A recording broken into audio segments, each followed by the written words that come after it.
নমস্কার, আমি তোমাদের জয়দেব শাস্ত্রী। বুধাদিত্য রাজযোগে অর্থের সমুদ্রে ভাসতে চলেছে কোন রাশির জাতকরা? আজকে আমি জয়দেব শাস্ত্রী তোমাদেরকে বলবো। আজকে তোমার ঘরে অর্থের সমুদ্র বইবে। অনেকের ঘরে অর্থ আসে না, কিন্তু কার ঘরে আসবে আজকে জানুন। আজ জয়দেব শাস্ত্রী সে কথাই বলবে।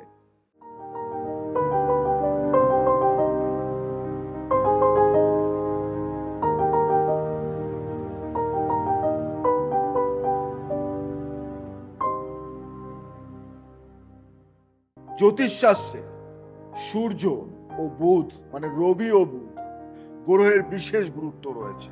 এই দুই গ্রহ যখন ঘর পরিবর্তন করে, বিপরীতমুখী হয়, তখন 12 রাশির ব্যক্তিদের উপর নানান প্রভাব ফেলে।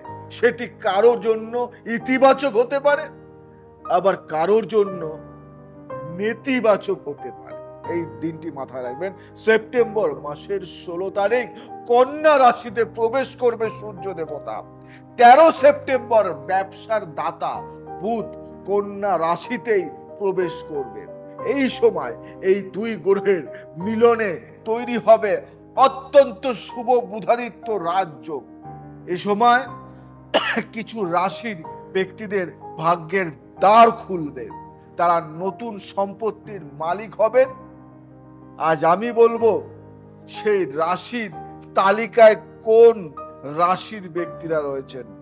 যদি শুনতে চান তাহলে শুনুন এবং শেয়ার করবেন, কমেন্টস করবেন, লাইক করবেন, সাবস্ক্রাইব করবেন যদি ভালো লাগে। সিংহ রাশি বুধাদিত্য রাজযোগের প্রভাবে সিংহ রাশির ব্যক্তিদের অত্যন্ত শুভ সময় শুরু হবে।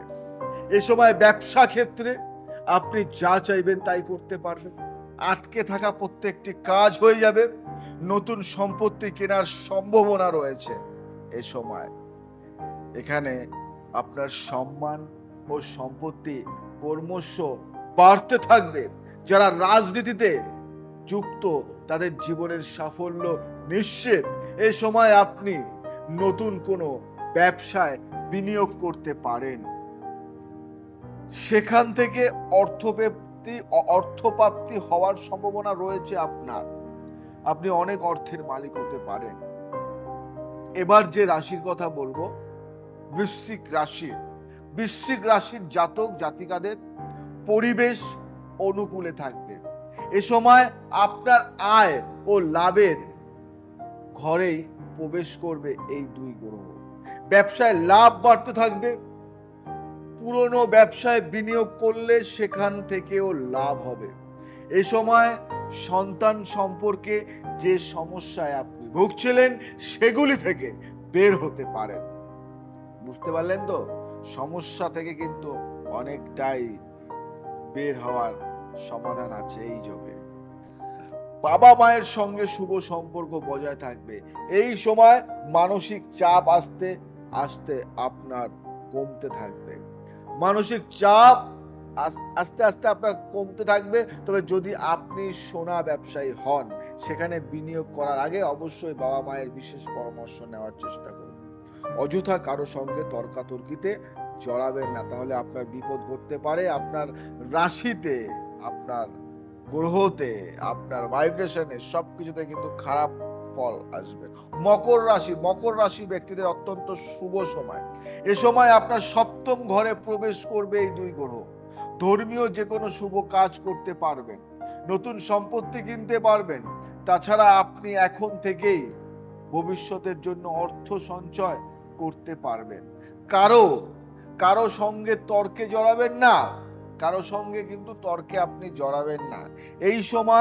এই সময় আপনি যদি রাজনীতিতে যুক্ত হতে চান, যদি কোনো রাজনীতিতে আপনি যুক্ত হতে পারেন, সেখান থেকে সাফল্য আসবে। বাবা মায়ের সঙ্গে ভালো থাকতে পারবেন। মাথা ঠান্ডা রেখে প্রত্যেকটি কাজ করবেন। দাম্পত্য জীবন থেকে পারিবারিক জীবনেও আপনি খুব সুখী হবেন। যদি আমার এই তথ্যটি আপনাদের ভালো লেগে থাকে তাহলে আপনারা শেয়ার করবেন, লাইক করবেন, কমেন্টস করবেন এবং প্রত্যেককে জানাবেন আমার এই কথাগুলি। আশা করি ভালো লেগেছে। আর ভালো লাগলে কমেন্টস করবেন। নতুন কিছু জানার ইচ্ছা থাকলে আমাকে জানাবেন। আজ আসি, আবার আসবো নতুন কিছু নিয়ে।